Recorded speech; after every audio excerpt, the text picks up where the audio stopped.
Haleluja, Zoti është i mirë.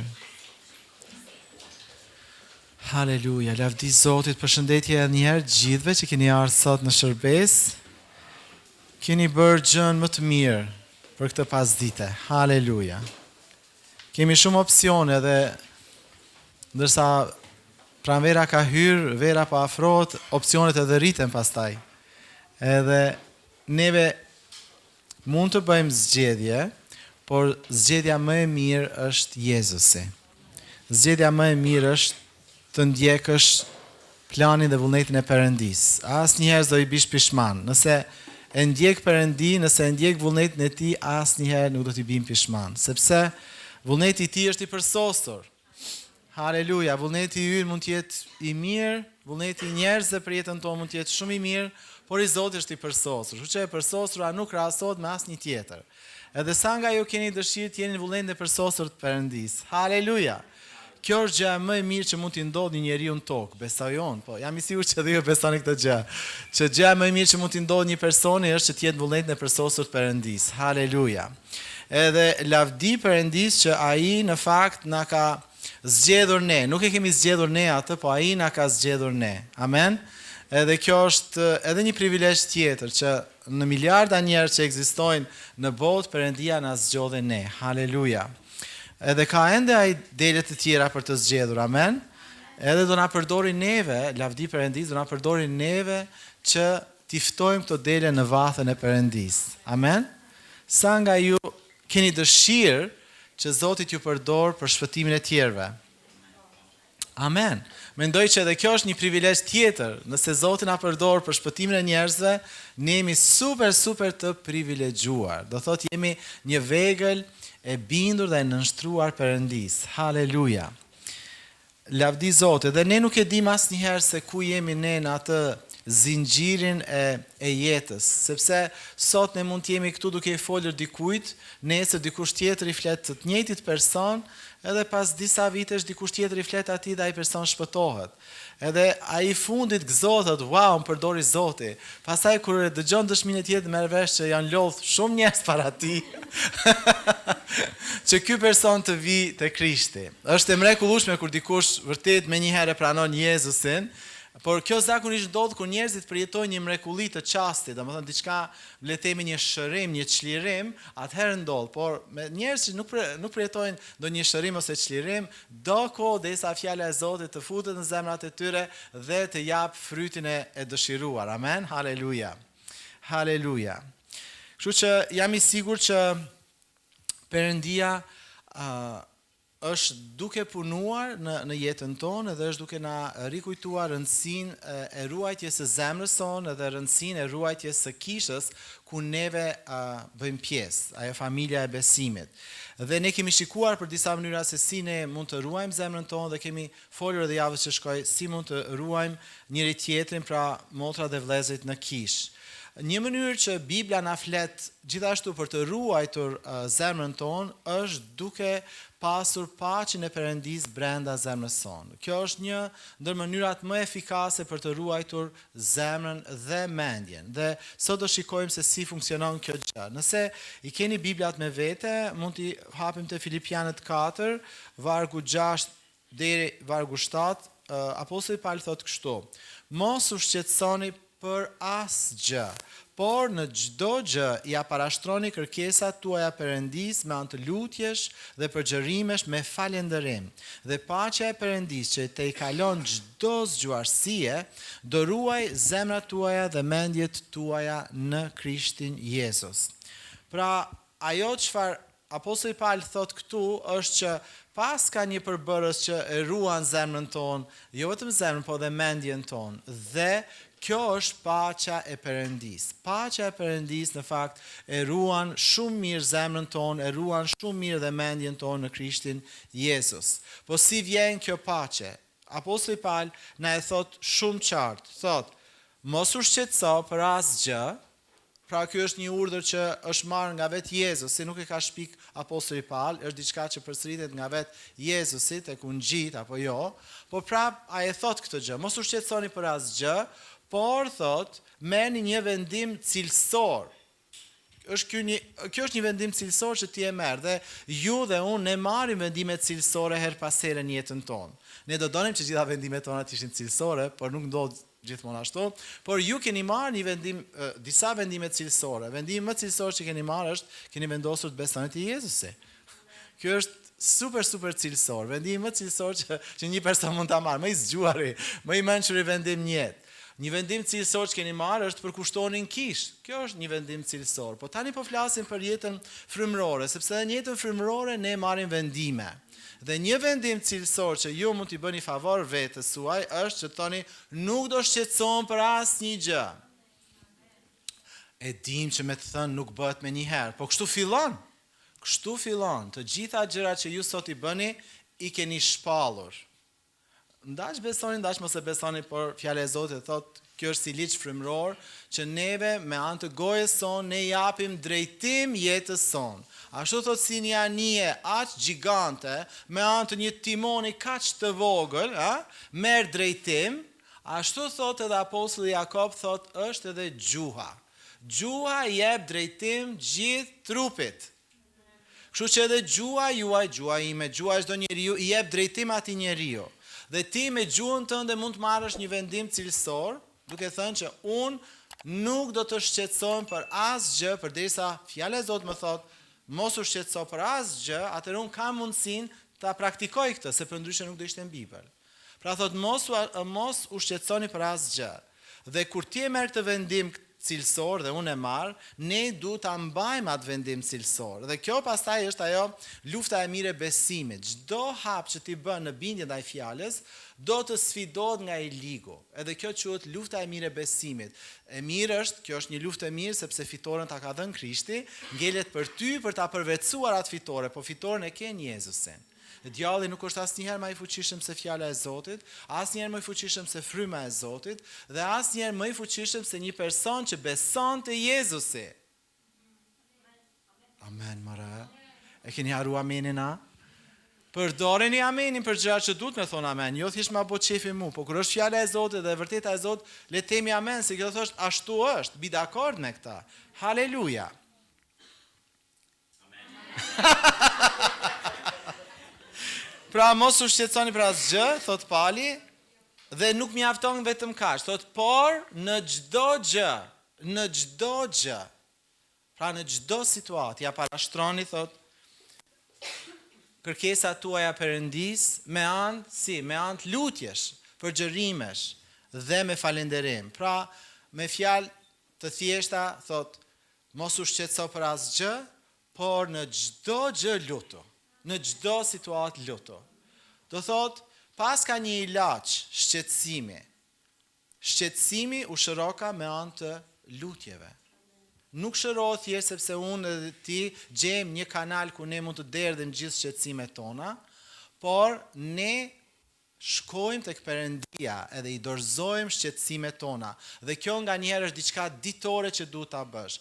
Nuk ikin disa shqetësime janë goxha malet larta, edhe nuk ikin vetëm me një të folur, nuk ikin me një të lutur. Nganjëherë janë disa shqetësime që ne duhet i kalojmë për një periudhë kohore. Le të themi një fëmijë që është në rritje e sipër, do goxha energji për të arritur fëmin. Edhe mund të shqetësoj me gabimet, me gjërat që bën. Për shembull, çdo ditë ti zgjohesh edhe ke një nga ato hieroglifet në mure, okay? Ose një pjesë e murit është shqitur sepse ka ngjitur diçka dhe siçet dot. Do thotë, lloj gjëra që mund të shqetësojnë dhe ti vendos, okay, nuk do shqetësohem. Është një fazë, okay? Çdo ditë do ta kaloj duke falendëruar Zotin. Amen. Është një fazë, do kaloj edhe kjo. Pastaj kalon periudha e fëmijërisë, vjen adoleshenca. Pastaj fillojnë, nuk dhem këtu, po dhem këtu pastaj. E kupton? Pastaj kur kalon adoleshenca dhe rritet personi dhe martohet, nuk dhem më këtu, fillon dhem këtu. Domethënë, ka lloj pjesë të trupit ton ku do na dhëmbej në varësi të moshës së fëmijëve. Kështu që prandaj me Zotin unë nuk kam parë në Bibël që një person është lutur dhe gjitha shqetësimet janë larguar. Përkundrazi kam parë që njerëzit me vite të tëra kanë vazhduar të mbajnë qëndrimin e lutjes dhe Zoti ka ndihmuar në situatat ku ata kanë kaluar. Perëndia kur nuk do na lënë në një pozitë ku ne s'kemi nevojë për të. Kjo është absurditet ta mendosh. Besimtari nuk do lihet asnjëherë në një pozitë ku s'ka nevojë për Perëndin. Po bota këtë dëshiron, s'kam nevojë për Zotin, ja dal vetëm unë. Po kjo është bota pa Perëndin. Po ne që kemi Perëndin, ne s'mund të marrim frymë pa atë në një farë mënyrë. Ai është frymarrja jonë, është Zoti frymarrja jonë. Haleluja. Kështu e këndojmë. Pa jetojmë, ha? Në çdo frymë që marr e këndojmë ne. Po, por a jetojmë në çdo frymë? Kjo është. Si tha kur e pyetën atë Charles Spurgeon, e pyetën pastor, sa ka qenë pastor në Angli, në Londër, i thanë, ç'a është më e rëndësishme, tha? A është më e rëndësishme me lexu Biblën, tha, apo mu lut? Ç'a është më e rëndësishme, e pyetën atë. Tha, e di ç'a po më pyet ti mu, ti po më pyet ç'a është e rëndësishme, a me marr frymë, a me nxjerr frymë? Kështu që dhe nganjëherë kjo është pikërisht kjo.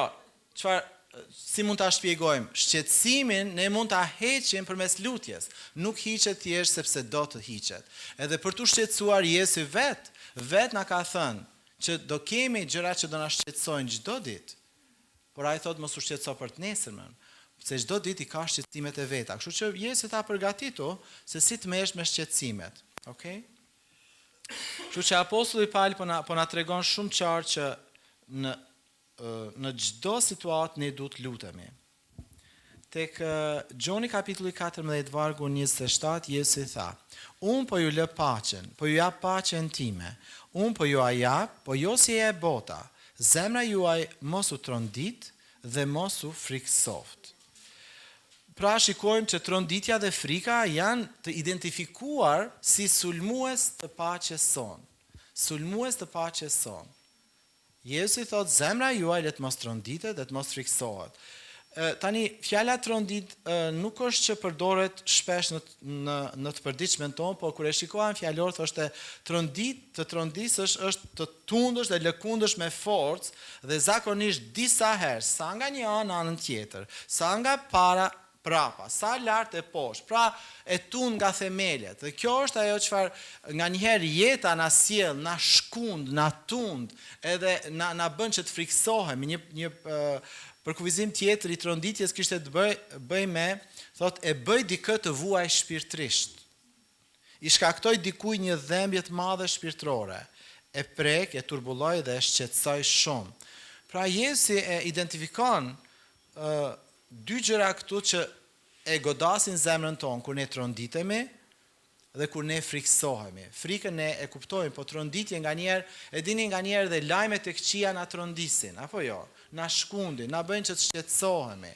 Ç'a po ndodh një vend, ç'a po ndodh një vend tjetër, ose frika për shembull, le të themi, Suedia asnjëherë s'ka qenë NATO. Tani që filloi Rusia me bën numra, u fut me njëherë NATO, po ka gjithë to shekuj, do më dhënë që ka qenë vend paqësor, po qa bën frika? Frika që do vi Rusi, na fut neve në një tjetër valle. Pra njerëzit, jo vetëm njeriu, po kombet të tëra friksohen, përmes situatave të ndryshme, lajmeve të ndryshme. Prandaj nganjëherë nuk është mirë as mi kqyr lajmet, as mi lexu lajmet, nëse je person që prekesh shumë lehtë. Edhe lajmet gjithmonë janë kronika të zeza. Kështu që për ta ruajtur zemrën tonë nga çfarëdo lloj tronditje, nga çfarëdo lloj frike, na bën mirë që të qëndrojmë me Jezusin në vend me botën, se bota vetëm këto lajme ka, se si të friksoj, se si të trondis ty, se si të bëj ty të shqetësohesh, edhe nganjëherë nëse shikoni në të shkuarën, edhe analizoni mirë se për çfarë një shqetësuar, i bie që ndoshta 90% e shqetësime kanë qenë kot. Kështu që thjesht keni harxhu kohën, nervat, prandaj ky përkufizim ose kjo këshill që fjala e Zotit na jep është super këshill, që në momentin që ti shqetësohesh duhet menjëherë të lutesh. Nuk mund të presësh as një sekond, nuk duhet të lësh as një sekond shqetësimin, sepse sa më shumë e lën ajo, më shumë territor zë, më shumë pushton zemrën tënde shqetësimi. Pa marr parasysh se për çfarë. Mund të jetë diçka shumë e vogël, mund të jetë diçka edhe serioze, por ne e dimë që me shqetësim nuk ndryshon asnjë gjë. Sa nga ju keni ndryshuar diçka me shqetësimin, as edhe një gjë. Ne e dimë këtë, po prapë e bëjmë, por fjala e Zotit na thotë mos e bëj. Fjala e Zotit thotë ka një mënyrë më produktive, ka një mënyrë kur ti e lën paqen e Perëndisë që të sundoj, atëherë zemra jote dhe mendja jote do jetë ruajtur nga vetë Perëndia. Haleluja. Te letra e parë e Pjetrit, kapitulli 3, vargu 10 deri në 12, na thot fjala e Zotit që ne duhet ta kërkojmë paqen. Thot këtu, kush e don jetën dhe të shoh ditë të mira, le ta ruaj gojën e tij nga e keqja dhe buzët e tij nga të folurit me mashtrim. Të largohet nga e keqja dhe të bëj të mirën, të kërkoj paqen dhe ta ndjek atë. Sepse sytë e Zotit janë mbi të drejtët dhe veshët e tij janë në lutjen e tyre, por fytyra e Zotit është kundër atyre që bëjnë të keqen. Pra apostulli Pjetër thot, po, paqja është diçka që është nga Perëndia, po ne duhet ta kërkojmë paqen. Do duhet kërkojmë këtë paqe që vjen nga Perëndia dhe kjo vjen normalisht përmes lutjes dhe përmes besimit tek premtimet e Zotit. Kështu ne mund ta kërkojmë paqen, duke besuar atë çfarë Zoti ka thënë, po dhe duke u lutur, sepse kur ti dorëzon gjithçka në lutje, rezultati i këtij dorëzimi është paqja e Zotit. Se Zoti pastaj të siguron që po, i mora shqetësimet e tua, i mora barat e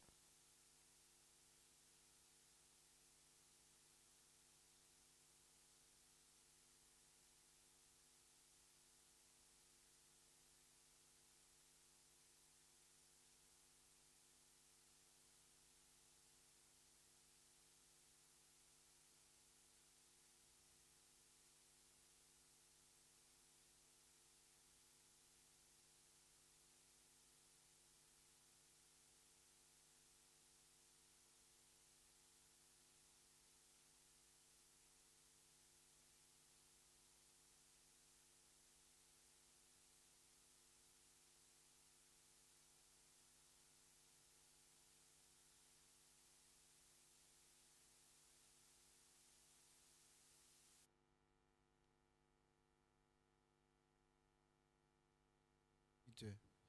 Haleluja. 1, 2. Mirë? Më dëgjoni.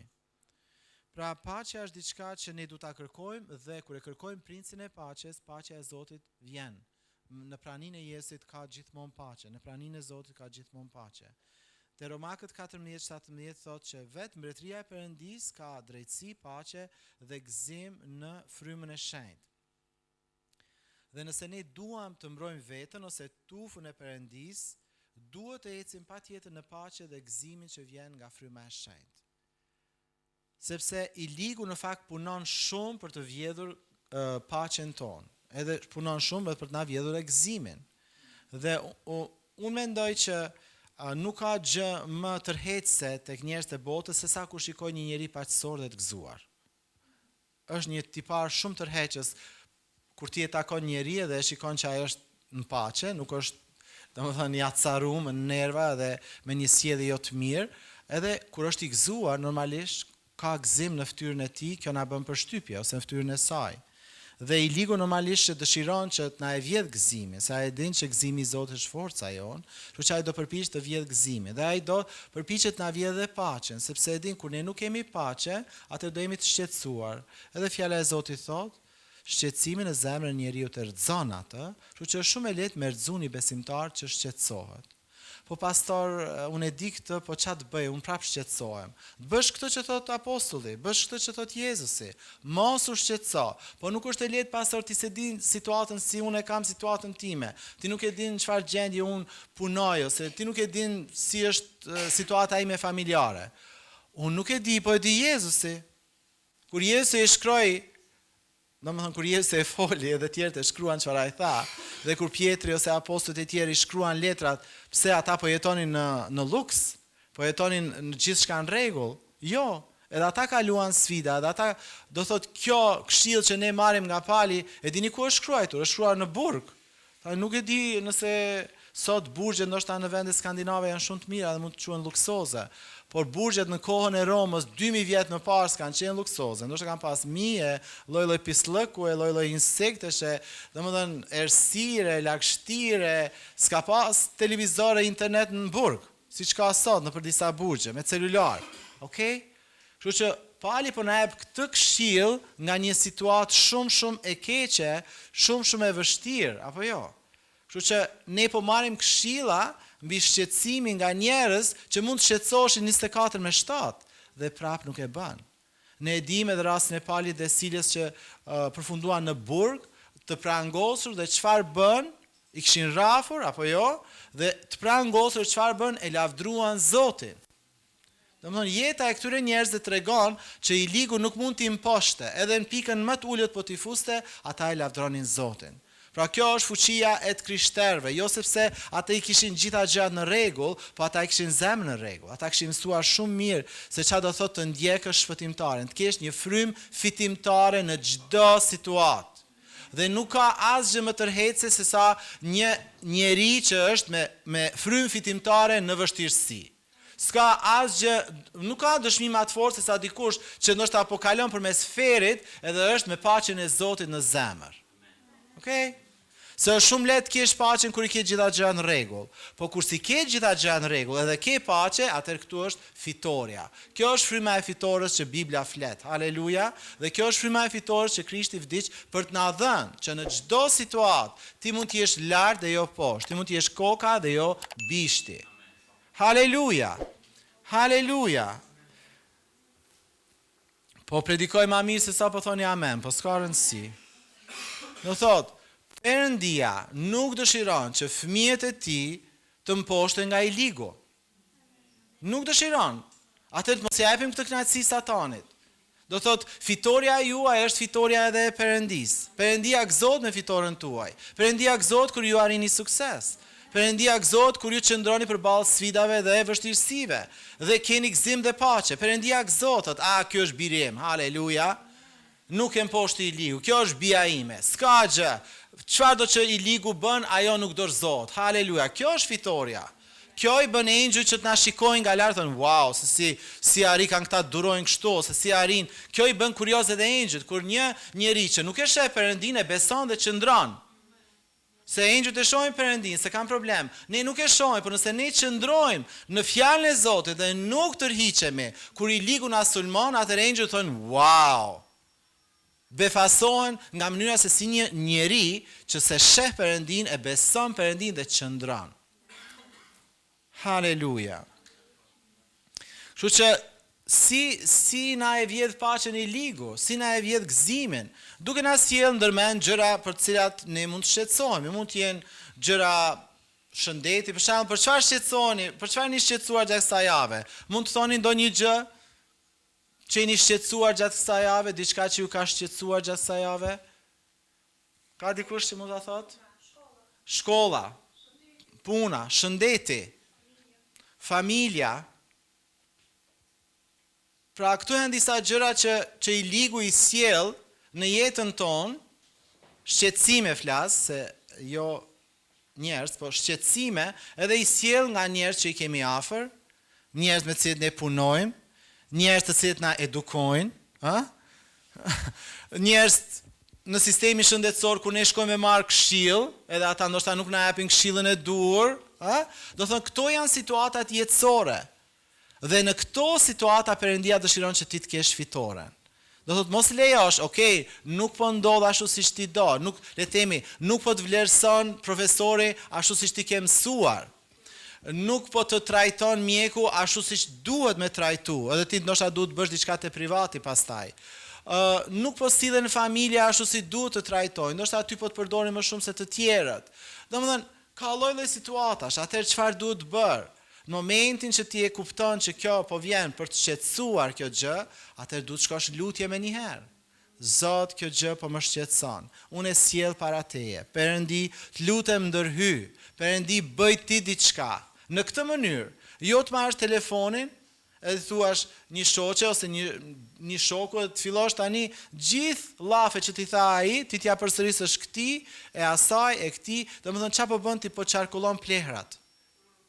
Ti po çarkullon plehrat, edhe ato vetëm herë bëjnë. Nuk ndodh asnjë gjë e mirë nga kjo gjë. Kështu që ti dhe unë duhet mësohemi të mos japim këtë kënaqësi të ligut. Okej? Sepse në momentin që ti po shqetësohesh për diçka, ti në atë moment duhet të lutesh. Nëse e ke vështirë për të lutur, atëherë ti ndoshta mund ta thrasësh një vëlla ose një motër dhe të lutesh bashkë me ta për atë gjë që po të shqetëson. Se nganjëherë mund të jemi edhe të dobët, mund të jetë një gjë shumë stresuese, nuk e përballojmë dot vetëm, atëherë duhet marrim një vëlla ose një motër që lutet, jo dikë kot, kështu që s'lutet. Jo dikë thjesht për të bërë muhabet, më falni. Por dikë që vërtet lutet dhe mund të mbështes në lutje. O faleminderit.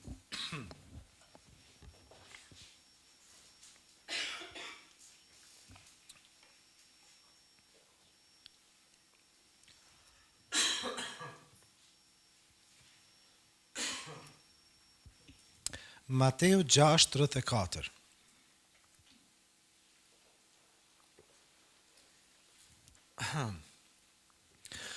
Thot, mos u brengosni pra për të nesërmen, sepse nesërmja do të kujdeset vetë për vete. Secilës ditë i mjafton pikëllimi i vet.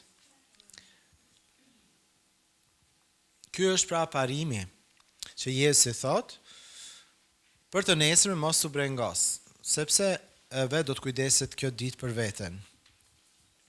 Është si parimi i manës së përditshme. Ishte kujdes, nëse kujtohet mana, ishte kujdesi i përditshëm i Perëndis. Dhe Jezusi është mana e përjetshme. Kështu që për çdo ditë ai ka ushqim për ne, ai ka mbrojtje për ne, ai ka sigurim për ne, ai ka zgjidhje për shqetësimin tënd. Okej? Paqja është zgjidhja parësore, para se të vijë çfarë do lloj zgjidhje tjetër. Paqja, sepse edhe nëse Zoti të jep urtësi për ta zgjidhur problemin dhe ti s'ke paqe, nuk do ta gëzosh. Kështu që atë çfarë ti dhe unë kërkojmë është paqja nga Zoti, kur ja dorëzojmë shqetësimin. Kërkojmë paqen. Pastaj le të rregullohet ajo gjë, por unë dua të jem në paqe. Edhe kur rregullohet problemi, unë do ta pranoj në paqe atë gjë. Okej? Okej? Është shumë e rëndësishme, është shumë e rëndësishme. Te Mateu 6:25 thot Jezusi, prandaj po ju them, mos u shqetësoni për jetën tuaj, për atë çdo hani ose do pini, as për trupin tuaj, për atë çdo vishni. A nuk është vallë jeta më me vlerë se ushqimi dhe trupi më me vlerë se veshja? Pra Jezusi po na tregon që të mos shqetësohemi për jetën tonë, sepse jeta normalisht është e bërë nga ditët që ne jetojmë çdo ditë. Dhe ai po na thret që të mbështetemi tek ai më shpesh nga dita në ditë. Dhe të mos e marrim besimin si diçka që do na ndihmojë një herë për gjithë jetën, si ata njerëz që duan të shpëtohen, por nuk duan ta ndjekin Jezusin. E kupton? Një herë ta bëj lutjen e shpëtimit edhe haj miropafshim shihen parajs. Kjo nuk është shpëtim. Kjo është thjesht shqetësimi ndërgjegjes momentale, e kupton, por nuk është shpëtim. Besimi është një përvojë ditore. Ashtu si buka. Ne jetojmë me besim, ne ecim me besim. Nuk është diçka një herë edhe miropafshim. Jo, besimi është jeta jonë. Ne jetojmë me besimin e Perëndis. Amen. Besimi është thjesht kontakt me Perëndin, nuk është një substancë jashtë Perëndis. Vjen nga vetë prania e Perëndis. Haleluja. Haleluja. Kështu që Jezusi është shpëtimtari ynë çdo ditë. Ai do që ne të komunikojmë me të vazhdimisht. Edhe ai na thotë një farë mënyre, mos u lutni, Zot më jep paqe për nesër. Zot më jep paqe sot. Për nesër s'ka garanci. Nesër nuk e dim çfarë do ndodh nesër. Por sot Jezusi është i pranishëm për të ndihmuar. Për nesër ai thotë mos u shqetëso, edhe mos u lut për nesër. Një farë mënyre që ke diçka që do ndodhi nesër edhe ti që tani po e përgatit mos më shqetësu. Jo, nesër të jep hirin për të mos u shqetësu. Sot për sot, nesër për nesër.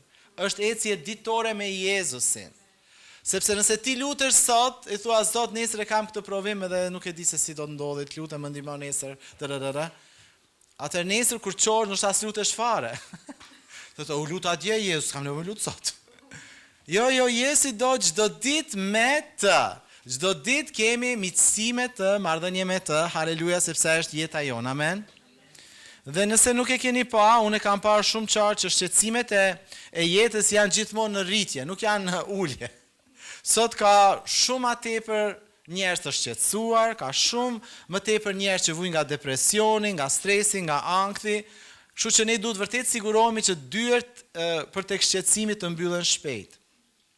Duket sikur kjo lufta për ushqim, për veshmbathje, për status në shoqëri, po i shtyn njerëz në lloj-lloj frikrash dhe shqetësimesh.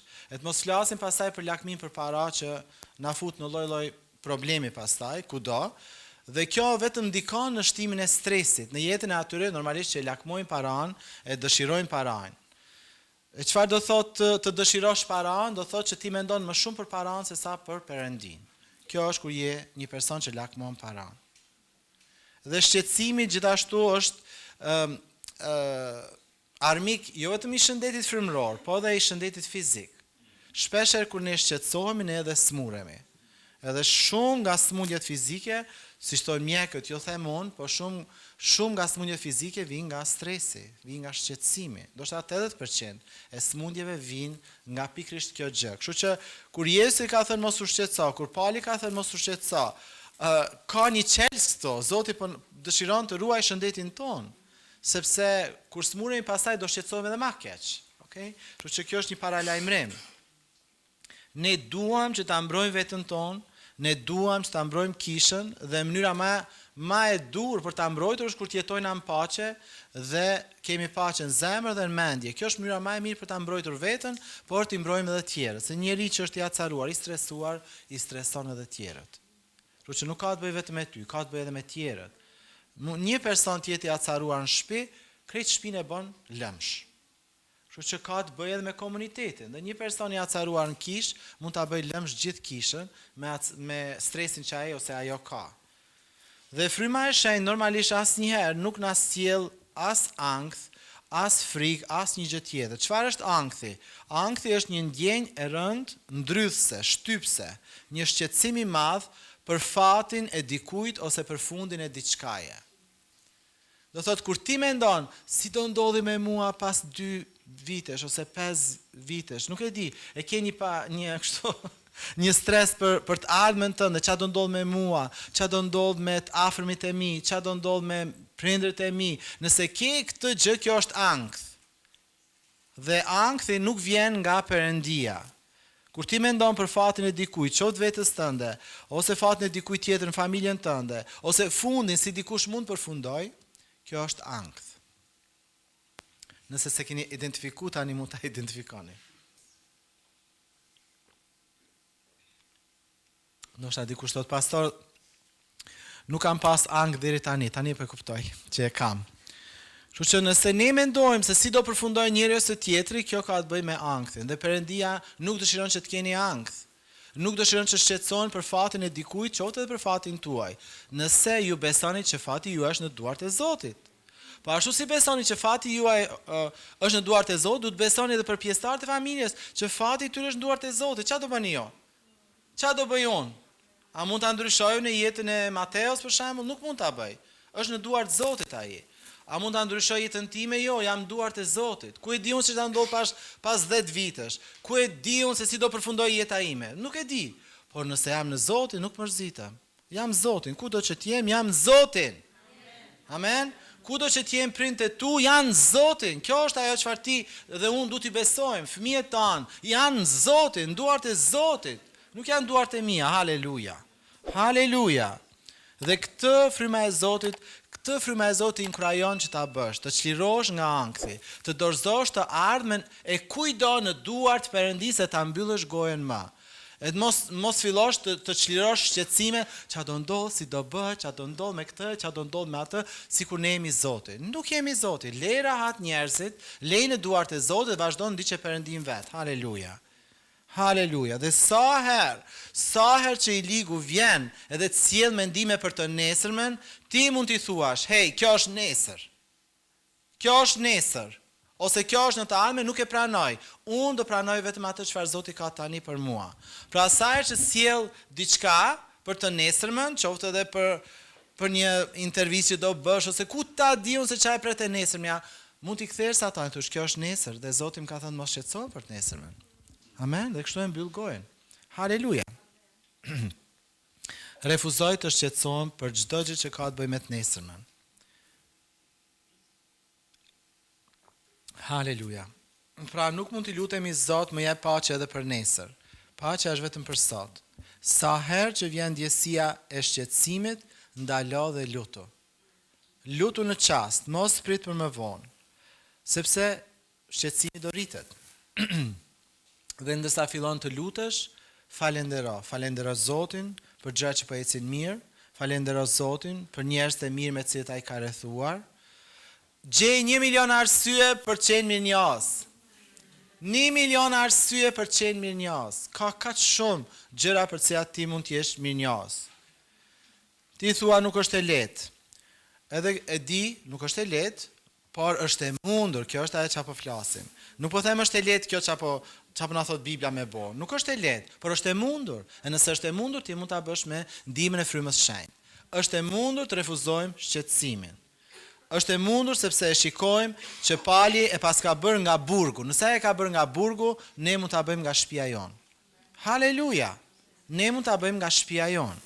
Te Filipianët 4:8 pali thot: "Së fundi vëllezër, gjitha gjërat që janë të vërteta, gjitha gjërat që janë të ndershme, të gjitha gjërat që janë të drejta, të gjitha gjërat që janë të pastra, të gjitha gjërat që janë të dashura, të gjitha gjërat që janë me famë të mirë, nëse ka ndonjë virtyt ose ndonjë lëvdim, këto mendoni."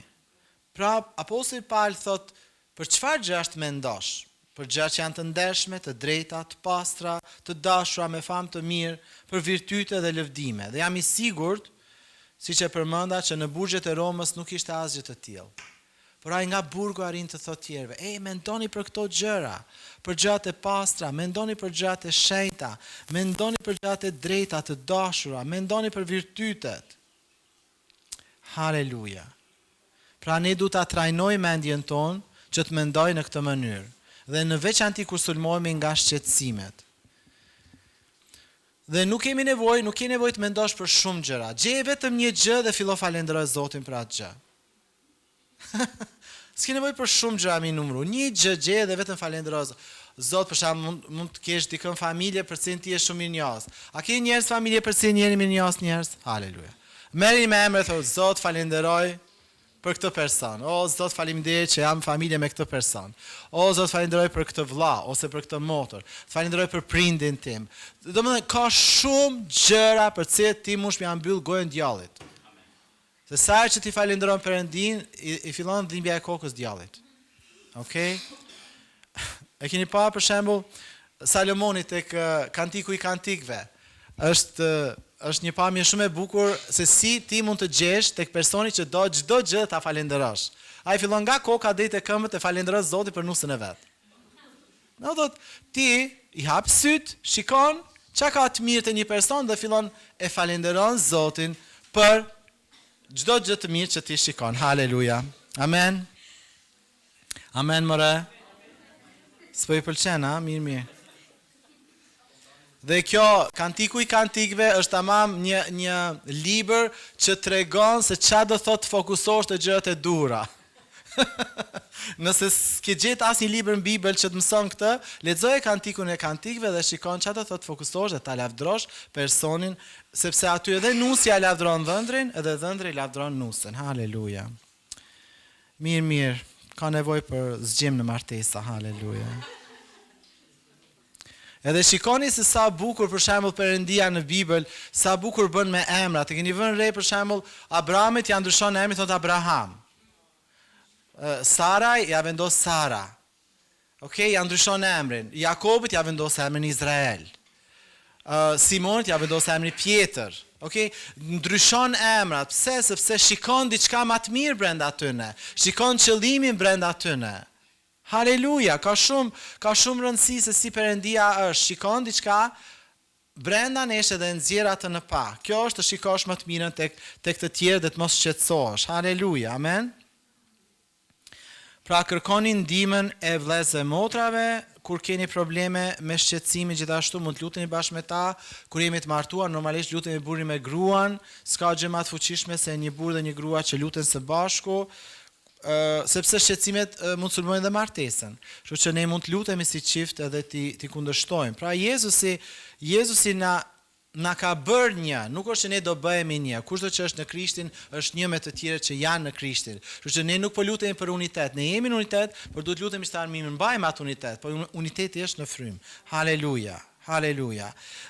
Një pastor kur ishim në Austri, pastor Scott, po tregonte për maman e tij, po tregonte për nusën e tij fillimisht dhe tregonte, m'falni. Unë e kam gatruar. Pastori Scott në Austri po ndante këtë dëshmi. Tha kështu: mamaja ime gjithmonë kur shkonte në kish, kishte kartolina me vete. Dhe në këto kartolina ajo Për shembull, nëse do jepte Bertit, kishte shkruajt gjatë mira që shikonte te Berti, edhe jepte kartolinën, ose nëse do shikonte diçka tek Mela, do shkruante gjitha të mirat që shikonte dhe jepte kur vinte në kish. Edhe kështu i jepte kartolina njerëzve, duke e lavdruar të mirën tek ta. Okay? Duke lartësuar të mirën tek ta. Dhe pastaj kur ajo ndron jetë, të gjithë njerëzit që ka shkuar në varrim ishin duke lexuar kartolinat që ajo jo ka dhënë kur ka qenë gjallë.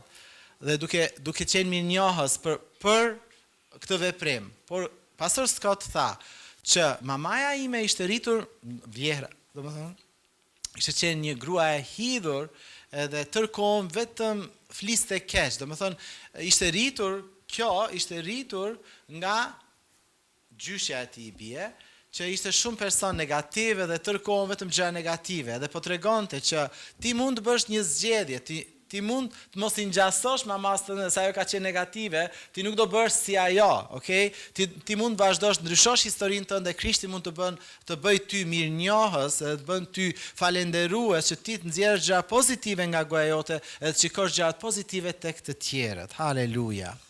Pra është e mundur. Pra Krishti na ndihmon se si të mendojmë. Se dhe kjo është një gjë në vete. Si të mendosh për veten, si të mendosh për tjerët, pra ka shumë rëndësi. Edhe Jezusi na mëson jo vetëm si të mendojmë, po dhe ku ta kemi mendjen. Për shembull, kur i inkurajon njerëzit, çfarë thot Jezusi? Thot shikoni lulet. Ose thot shikoni zogjt. Pse e bën këtë Jezusi? Pra për t'i fokusuar mendjen e tyre në diçka që është reale, e prekshme, okay? Do thot lulet nuk shqetësohen për veshjen, kështu që pse lodhesh ti ke më tepër vlera se lulja, dhe zogjt nuk shqetësohen për ushqim, atë pse shqetësohesh ti?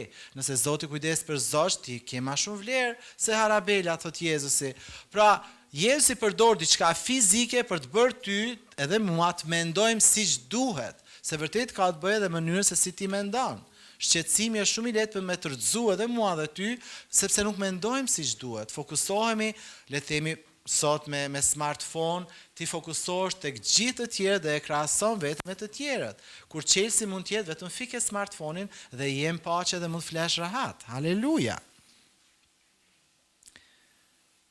Pra ne duhet të ushtrojmë sytë tanë që të gjejnë gjërat e mira tek të tjerët, ne duhet të ushtrojmë sytë tanë që të qëndrojnë tek gjërat e mira që dhe fjala përmend gjërat e ndershme, të drejta, të pastra, dashura, sepse shqetësimi pas zgjidhur do të na çojë në dëshpërim, në zemrim dhe në depresion. Nëse ka gjëra që të shqetësojnë sot, atëherë këshilla është kjo, që nëse ti dhe unë qëndrojmë të zgjuar në frym, ne do ta ruajmë zemrën tonë. Nëse nuk qëndrojmë të zgjuar në frym, atëherë i ligu do na bëj që të shqetësohemi dhe do na rrëzoj. Tani, a i ndodh kjo besimtarëve? Gjithë besimtarëve i ndodh, edhe besimtarëve që janë më të rritur se ne, i ndodh që ata shqetësohen, rrëzohen, edhe prapë ngrihen lart. Por unë besoj që fjala e Zotit edhe Perëndia dëshiron që thjesht na rikujtoj që nuk është e pamundur, do përpjekjen tonë, por ka zgjidhje, shqetësimi mund të mposhtet. Biblia e thotë që mund të mposhtet, Krishti mund ta mposhtë shqetësimin nëse ne e dorëzojmë tek ai. Pastaj na jep paqen e tij për çfarëdo gjë që shqetëson. Mund të jetë vërtet diçka e vogël, por ama po ta vjedh gëzimin dhe ti nuk je i krishter i gëzuar më, edhe nuk është fair një farë mënyre, se Krishti pagoi kaq shtrenjtë që ne të jetojmë në paqe dhe gëzim, edhe ne s'po jetojmë në paqe dhe gëzim. Pra nuk është e drejtë, apo jo? Nuk është e drejtë që të mos jetojmë në paqe dhe gëzim kur është aty për ty dhe për mua. Por pakujdesia jon, çfarë bën? Pakujdesia jon na çon neve në shqetësim. Edhe atë pakujdesi që ne nuk marrim autoritet mbi shqetësimin tonë dhe nuk e dorëzojmë, unë mendoj që kjo pakujdesi është mëkat, dhe për këtë ne duhet të pendohemi. Duhet të themi Zotit, më fal Zot, që jam i pakujdesshëm, po e lejoj Satanin të më mbush me shqetësimet e tij kur unë mund të thjesht i dorëzoj në lutje tek ti. Kështu që mund t'i themi Zotit, Zot, më fal për pakujdesin. Më fal që nuk e kam ruajtur zemrën time. Më fal që kam shqetësuar edhe veten, po kam shqetësuar edhe familjarët e mi që nuk duhet ta bëja këtë, po ja, për shkak të pakujdesisë, unë jam dorëzuar shqetësimit. Më fal për këtë Zot. Më fal që unë isha duke të lutur ty dhe duke të falenderuar ty dhe nuk e kam bërë, nuk të kam falenderu dhe nuk të kam dorëzuar shqetësimet e mia, po i kam mbajt dhe e kam hapur derën për këto shqetësime dhe kam lejuar të ligun që të më rrëzoj. Dhe pastaj mund t'i themi Zot, unë e pranoj fjalën tënde, unë e pranoj ndihmën tënde, unë do të ndryshoj me ndihmën e Frymës së Shenjtë, unë do të mendoj dhe flas për gjërat e tua dhe unë do të refuzoj të shqetësohem për të nesërmen, sepse nesërmja ime është në duart e tua. Dhe unë nuk kam frikë, dhe unë refuzoj ankthin, unë refuzoj tronditjen, unë refuzoj mendimet e ankthit dhe të brengosjet, sepse unë besoj te ti, o Zot. Haleluja, ti kujdesesh për mua dhe unë besoj te ti, Jezus. Le të lutemi tani, nuk e di se çfarë po ju shqetëson sot, ose çfarë ju ka shqetësuar këtë javë,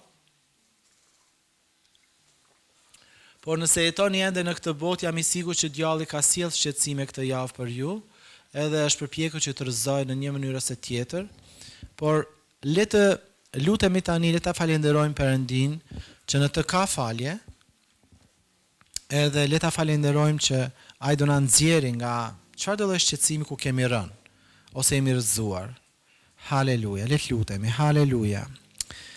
Ati dashur, ne të falenderojmë në emrin e Jezusit.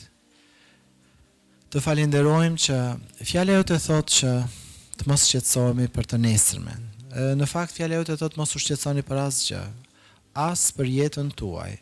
Çfarë do vishni, çfarë do hani, çfarë do pini, Jezus, faleminderit që është e mundur të jetojmë në paqen tënde, o Zot. Është e mundur që të kemi paqe në zemrën dhe në mendjen tonë. Dhe pikërisht kjo është ajo çfarë ti dëshiron, që ne të kemi paqe në zemër dhe në mendje. E lutem për secilin prej nesh këtu sot, o Zot, që gjatë kësaj jave ose kësaj kohe ka qenë i shqetësuar, ndoshta jo vetëm me një gjë, po me shumë gjëra, o Zot, dhe ato e kanë rënduar këtë person ose këto persona, Zot, ti e di se kush janë dhe ti e di shqetësimet e tua. Unë lutem tani, o Zot, që ata thjesht të kërkojnë falje për pakujdesin për të ruajtur zemrën e tyre, për pakujdesin që kanë lejuar që shqetësimi të hyjë në zemrat e tyre. Për pakujdesin që nuk kanë ardhur para teje në lutje dhe nuk i kanë dorëzuar këto gjëra me përgjërime dhe lutje para teje dhe nuk të kanë falenderuar, o Zot, që pavarësisht shqetësimeve ti je me ta dhe ti je aty dhe ti dëshiron të na ndihmosh.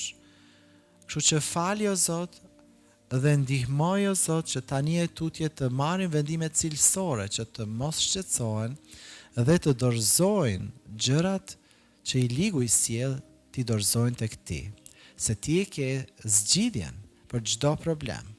Megjithatë ti e ke paqen që ne kemi nevojë, Zot. Ne kemi nevojë për paqen tënde, jo paqen e botës, Zot. Nuk kemi nevojë për një paqe 5 sekondash.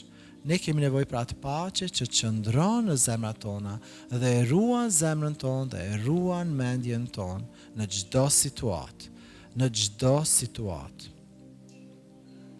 Faleminderit ati dashur, në emrin e Jezusit, të falenderojmë për paqen tënde në zemrat tona, për paqen tënde në familjet tona, për paqen tënde në kishën tënde këtu, dhe kudo që njerëzit po na ndjekin, paqja jote, o Zot, paqja jote, le të sundoj, paqja jote, le të mbretëroj në zemrat dhe mendjet tona, në emrin e Jezusit. E ne refuzojmë në emrin e Jezusit frymën e ankthit, në emrin e Jezus shporu Satan me këtë lloj fryme. Në emrin e Jezusit fati ynë është në duart e Perëndis. Fati i të afërmit tan është në duart e Perëndis. Fati i fëmijëve tan është në duart e Perëndis. Fati i prindërve tan, motrave dhe vëllezërve tan është në duart e Perëndis. Refuzoj ankthin në çfarëdo lloj forme, mënyre që përpiqet të hyjë në jetën tonë, e refuzojmë në emrin e Jezusit. E refuzojmë brengosjen, e refuzojmë tronditjen në emrin e Jezusit. E refuzojmë frikën në çfarëdo lloj forme dhe mënyre që përpiqet të hyjë. Ne të refuzojmë të frymë frikës dhe themi dil jashtë nga jeta jonë në emrin e Jezusit. refuzojmë, kundërshtojmë frymën depresive që shikon çdo gjë në mënyrë negative. Në emrin e Jezus e kundërshtojmë këtë lloj fryme në emrin e Jezusit dhe shpallim që gëzimi i Zotit është forca jonë. Gëzimi i Zotit është forca jonë. Neve nuk kemi një frymë depresioni, po kemi gëzimin e Zotit që na mbulon si një mantel. Haleluja! Haleluja! Haleluja! Haleluja, Zot, faleminderit. Haleluja, Zot, faleminderit. Haleluja, haleluja. Bekuar qoftë emri yt, o Zot. Haleluja, haleluja. Amen, amen, haleluja.